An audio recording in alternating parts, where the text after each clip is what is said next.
Cheat Code Support Strategist, written by Clouds, read by Distracted by Books. Chapter 76, Camp. The sun was barely starting to rise when Class 1A trickled onto the bus to the training camp. There were a few subdued conversations here and there, but most people were too tired to make a whole lot of noise. Hitoshi knew that wouldn't last. He had been on enough normal field trips to know that the bus was going to be absolute chaos by the time they actually got to wherever their destination was. Joy. He wasn't really surprised when Kaminari sidled up to him. Hey, did you ever get around to checking out that stream that I recommended? Hitoshi glared at him tiredly. A little warning would have been nice. You almost gave Aizawa a panic attack. Kaminari winced, but immediately sent a quick glance over toward Todoroki. We're dealing with it, Hitoshi grumbled. Cheat Code's consulting, and we've got a plan, so just keep doing what you've been doing. The heroes will get it figured out. The quiet murmurs of the class went dead silent when Aizawa walked onto the bus and started glaring at them. Good morning, gremlins. A pathetic chorus of good mornings and grumbles that were probably supposed to mean something like that echoed through the bus, and Dad rolled his eyes. I hope you can muster up a bit more enthusiasm for the actual training part of this camp. Otherwise, you're going to have a very hard time. But whatever. Try not to explode anyone's eardrums. Don't stand up and... Oh, right. All technology, including any cell phones and video game consoles, need to be turned off and put in here. What? Mina gripped her phone to her chest. But... It's for security reasons, Aizawa said, handing the box to Ida to pass around.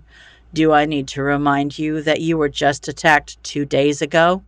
We need to make sure the villains can't hack your phones to find the camp's location. Now get to work. And if I hear of anyone bribing Yaoyorozu, I will expel you. Understood?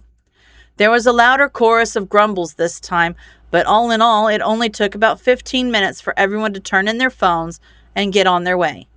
Even though it was almost impossible that the League would attack twice so close together, there was still a chance the League would try to contact Todoroki during the training camp, and considering that most of their time together was spent on gaming streams, they'd figured that if Shigaraki was going to reach out, he'd do it digitally.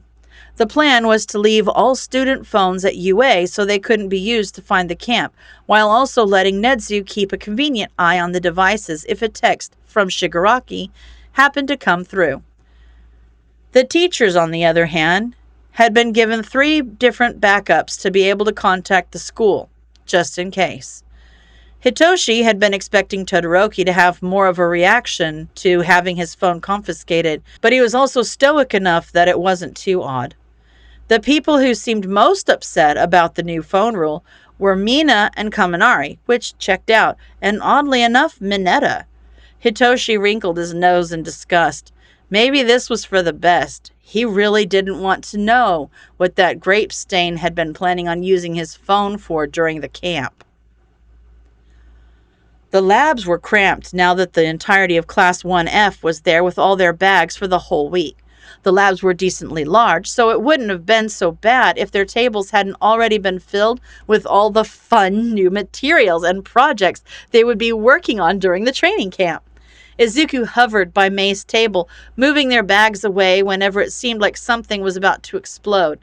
They'd made Eraserhead promise to let them know if anything bad happened, but Izuku had helped make the plan to keep 1A safe, so he just had to trust that Hitoshi and Ochako would be fine, and focus on doing what he could to stop the League, which was perfecting his tracking program and finding Kurogiri. The door to the lab opened behind them, and Power Loader walked in, followed by David Shield and Melissa. Mei was too busy tinkering to notice, but Izuku's face lit up when he saw them, and they smiled back, making Power Loader sigh when he noticed. This week was going to be so much fun. Izuku could already tell. When they got to the front of the room, Power Loader turned around. Class, I would like to introduce David Shield and his daughter Melissa. Both of them are inventors and support technicians on Island, and I encourage you to listen to their advice. You'll learn a lot from them. Now, let's get some basic logistics out of the way. How many of you have been wondering where you'll be sleeping? The entire class raised their hand. To Izuku's surprise, Power Loader smiled. There's a tradition that happens every year during this workshop, meant to help spawn creativity and help all of you think outside the box. UA is a big place, and long story short, you're allowed to sleep anywhere. That got May to look up. Anywhere? Power Loader nodded. Anywhere. Nedzu sometimes gives prizes for ingenuity. Just make sure you stay safe. If you're somewhere you could fall, then you'll have to either move or prove that you're properly secured. That being said, setting up camp is your first task of the day, because we need the space in here to do the actual work of the week. We meet back here at noon. Don't be late. Izuku and May looked at each other with matching grins. They were right. This week was going to be a blast. As they filed off the bus, Hitoshi glanced over at Ochako. They'd been so busy planning for the training camp and figuring out what to do about Todoroki that he never actually got a chance to pull her aside and talk about what had happened at the mall. And now they were going to be around all their classmates for a whole week. Hitoshi sighed. He'd probably already missed his chance. Aizawa had been talking to a couple of cat-themed heroes and a kid that had gotten out of a car shortly after they pulled up.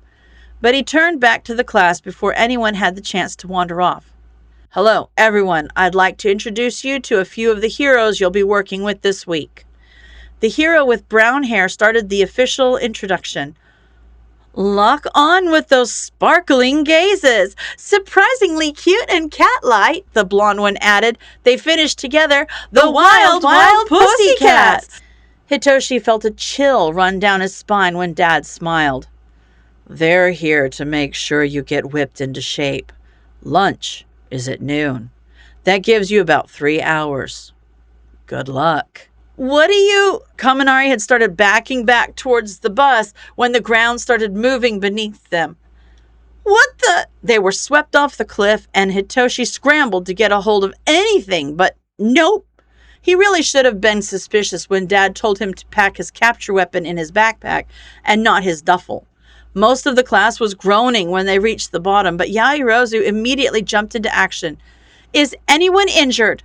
There was a quick shuffling as everyone checked themselves over before they heard Mineta screaming, and everyone looked over to see a giant monster looming over them.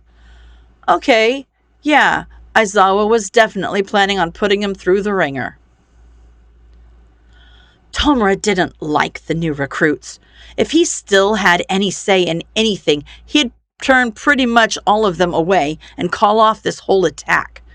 But he wasn't stupid enough to think that would do any good.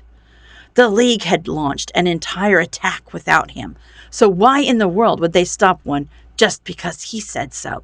The new batch was even worse than the ones he'd met before the mall attack, though, and about 5 times more annoying. Sure, Mustard, Magna, and Compress were kind of on par with Dabi and Toga, but Tomura still didn't think they needed to be villains to accomplish their goals, especially not Mustard. All for One was probably ecstatic about his addition, though. Kids were easier to manipulate. The ones he really hated, though, were Muscular and Moonfish. There was no doubt that they were perfectly happy being villains, considering that their goal was quite literally just to kill people, and maybe Tomura was being judgmental, but those didn't seem like very worthwhile goals. They were selfish and short-sighted, like a druggie always looking for the next hit, and in this case, their drug of choice was other people's suffering. He had locked himself in his room pretty soon after the Vanguard Action Squad had shown up to prep for the big attack, and had basically spent the whole time playing video games by himself. Thankfully, he didn't have to participate in this one. He didn't even want to imagine how awkward that would be if he happened to run into Todoroki. Actually, it would still be hella awkward, because he still streamed with the guy. Well, hopefully. if Todoroki ever decided to talk to him again. But whatever. He could handle playing video games alone if it meant that he didn't have to deal with bloodthirsty serial killers like Muscular and Moonfish. Tomura froze, hardly noticing when an enemy killed his character, as he came to a realization.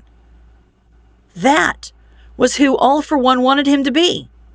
He wanted him to be just like Muscular and Moonfish, a tool that enjoyed bloodshed and murder just as much as those two did, so that Sensei could just point Tomura in the direction of someone he wanted dead, and they'd be dust before the end of the day. It was what he'd been going for ever since Tomura was a little kid, and it was the same goal he had for Mustard, Toga, everyone in the league. He couldn't stay here. He needed out, ASAP. And if getting out meant throwing his dear sensei under the bus, then that sounded even better. End of chapter.